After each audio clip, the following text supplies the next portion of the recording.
Hey, this is Owen. Don't forget to like our show and subscribe. This podcast is brought to you by the Love and Kindness Project Foundation. What is one thing that you could do to think, speak, or act kindly today? Go to loveandkindnessproject.org to learn more. Before we begin this podcast, if you or someone you know is in crisis or needs emotional support, there are tools that can help. So get yourself a pen and paper or open a note-taking app on your phone or computer. Feel free to pause this episode while you get yourself ready. The episode starts at 1 minute and 6 seconds. You can call Talk Suicide Canada at 1-833-456-4566. You can text 45645, which is coming in the fall of 2023. In Canada, you can also call 988, the Kids Help Phone at 1-800-668-6868. The Trans Lifeline in Canada is 1-877-330-6366. And in the United States, 1-877-565-8860, or call 911. You are not alone, and you do not have to be alone. I would like to honor and recognize the traditional and unceded territories of the Kenzie, Kwantlen, and Semiahmoo nations on whose territory I live, work, and play.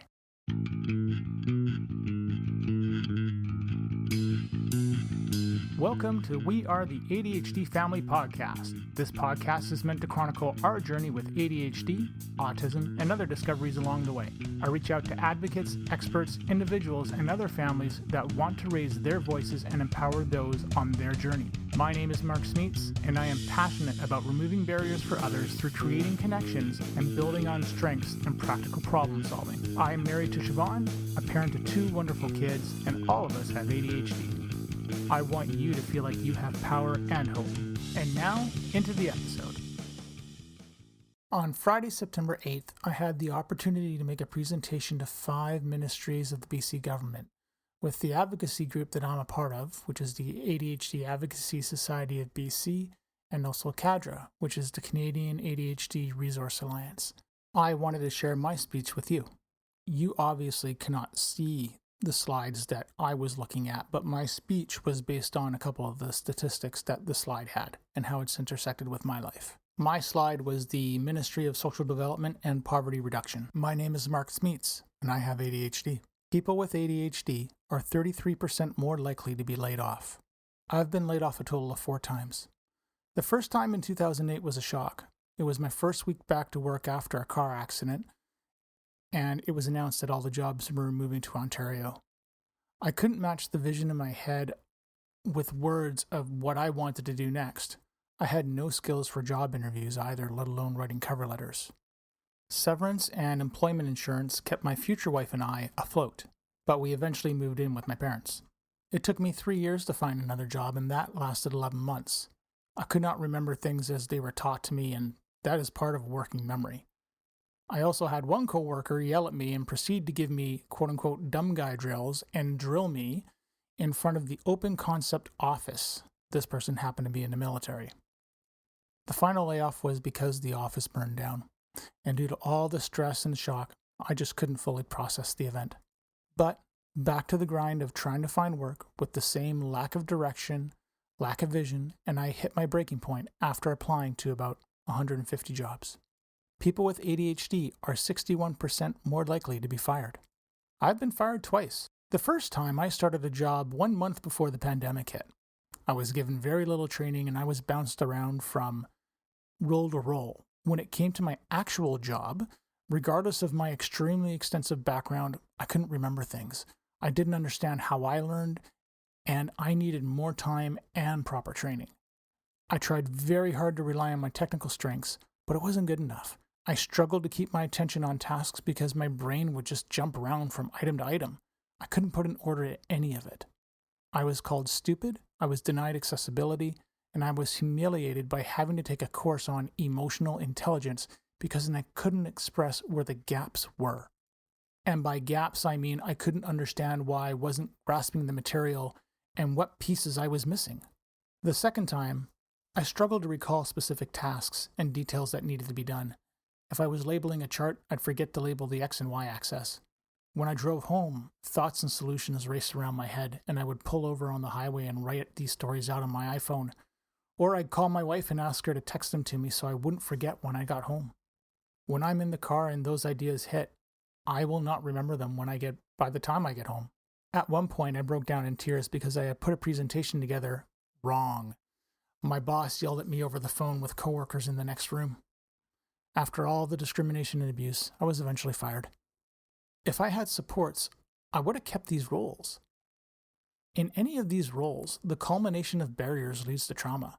No matter how hard I tried, I felt I couldn't do anything right. I am not stupid. I am smart. As for the emotional impact, a lot of us ADHDers are impacted by RSD or rejection sensitivity disorder. The feedback that we get, it's like chopping off an arm, no matter how gentle somebody may be. That tiny criticism is humongous.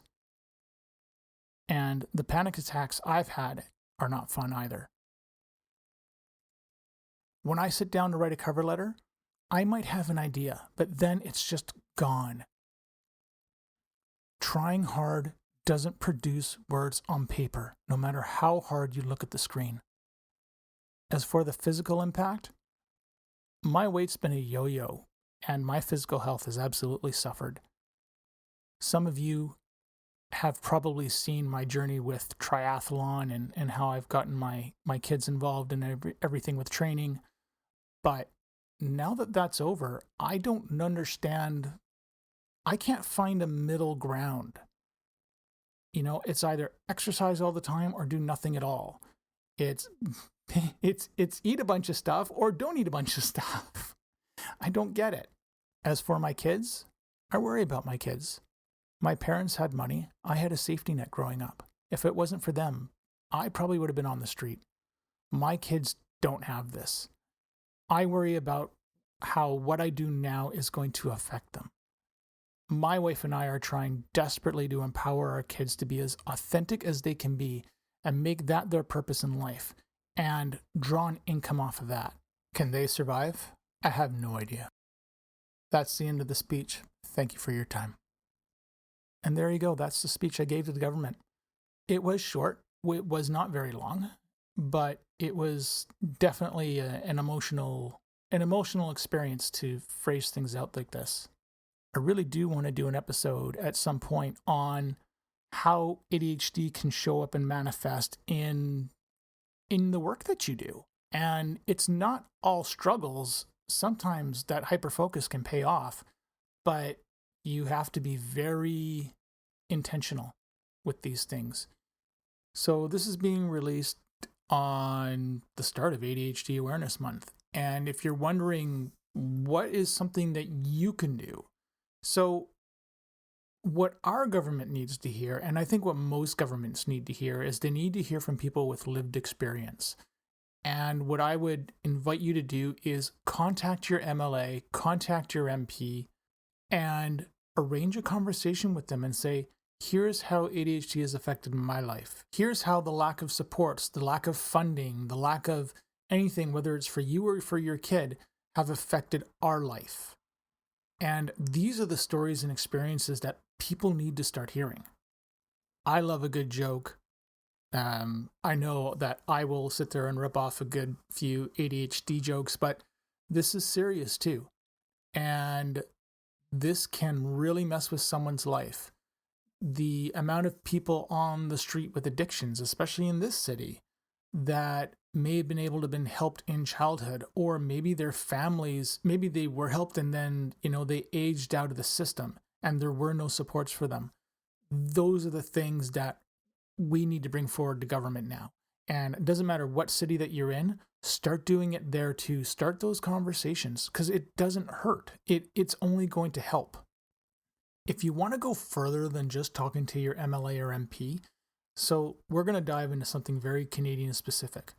Here in the province of BC, the government, specifically the children, it's the CYSN, or the Children and Youth with Support Needs, that part of the government has started an engagement project. And this engagement project has given opportunities to advocacy groups like ours and many, many others to reach out to families with lived experiences and talk about what their experience is about the lack of supports that are out there. So provincially, if you want to get involved, look for that information, look for that engagement project. And as time goes on, I will be bringing this up with our advocacy group, and I will be talking about it on the podcast. On the federal end's been very, very interesting, because over the summer, or just before the summer, I can't remember now, there was a MP in Edmonton, and I believe Edmonton's her riding, but her name is Heather McPherson, and she started it's called a National Framework for ADHD. And they also started a National Framework for Autism as well, but I don't know who the MP that's looking after that is. But back to the ADHD one, you can get involved with that. And there's an episode that I want to make in terms of how you can get involved with those things, because it's critical and it's important that we speak up and that we say something about this now. I normally don't do this, but I do need to knock some of the advocacy groups that are out there. The groups are, and I mean, you would have heard this too from this one presentation, but they are very much within keeping things for their specific thing. And I'm not necessarily knocking them in such a bad way, but other groups can suffer if we're only talking about their specific issues. We need to expand that voice, and you need to, if there's something that you believe in that you think is missing, scream it out there. And hey, reach out to me, and we'll talk about it too. And if there's a chance for me to amplify something, I'd amplify it for you. But those advocacy groups that are out there, they've got to be for everyone, not just for that specific group. And I think that's where some advocacy groups have probably just lost their way, and they're only focused on that. And what makes it worse is the media will focus on those specific groups, maybe because financially they bring in a lot of money, or they know they have friends in the media that they can rely on to get their message out. That is not helping. Do what you can to get involved with these things, because again, it's going to make a difference. And I know we've got an election coming up probably in the next 2 years. It sounds so weird to say, but I've never seen a government, federally or provincially, that regardless of what is going on in the world right now with inflation and everything else, I haven't seen a government on either end be this involved, this active, and that's really positive. And I can't stand the negativity I see that comes from the opposition, but we can't let that negativity silence our voices. This is the time to speak up. There has been progress in the past couple years, especially with COVID. There were some really good things that have come out of this. And not out of COVID per se, but just out of the policies that the government's passed. There are some really good things. We need to keep fighting for them. And if you really feel like that you got to do more, then you got to run for office, or you got to run for that school counselor position, or something in the municipal side of things. You got to step up, because if you don't step up, if you aren't raising your voice, then we're just letting others who are trying to take this stuff away do that. And that's a problem. One final thought on this end. A lot of people will say, well, I don't want to get involved in politics. I don't get political. Guess what? You are. It's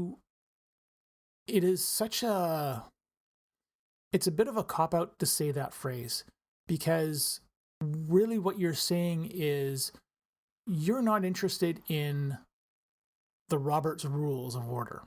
You're not interested in the way of sitting there going through a process, a committee, and all that kind of stuff. And that part I totally get. But it's necessary. When you say that you aren't interested in politics, you're lying. You are. You want to see the services for everybody in there. This is why we do pay our taxes, so we can have those fundings and have those things in that. If you're saying, hey, I support a government that wants to take this stuff away, or that believes in a totally other direction that is going to result in having people's rights and livelihoods, sort of taken away, that's political as well. So you're involved in it no matter what. Just quit saying you're not. My hope is that you can and you feel empowered to do something about this, because you can. And your voice does make a difference. I didn't think that this speech took a lot of energy out of me. I was wrong. I was really, really wrong about that. Pretty much, it's been a week and a half now, because it's September 18th that I'm recording this, but it's been a week and a half since I've done the presentation, and I'm now just finally getting most of my regular energy back. It completely, it was an emotional experience for me, and seeing the reaction from the ministers and from the staff, rather, not the ministers, but if it was emotional for them, it was it was a pretty big impact on myself, and I didn't expect it. So I'm feeling better, feeling good for it, and happy that I did it, and happy that I can share this with you as well. Well, that's all I have to say for now. So wherever you are, this is a short one, but this was a really important one to have told. So have yourself a good day, good week, and keep fighting, keep advocating. Thank you for listening to our show. If you're hearing this message, you've reached the end of the episode, and for that, I want to say thank you. I hope you have enjoyed what you've heard and are walking away with newfound knowledge. We are the ADHD family. See you soon for a new episode. I have 3 things to ask of you.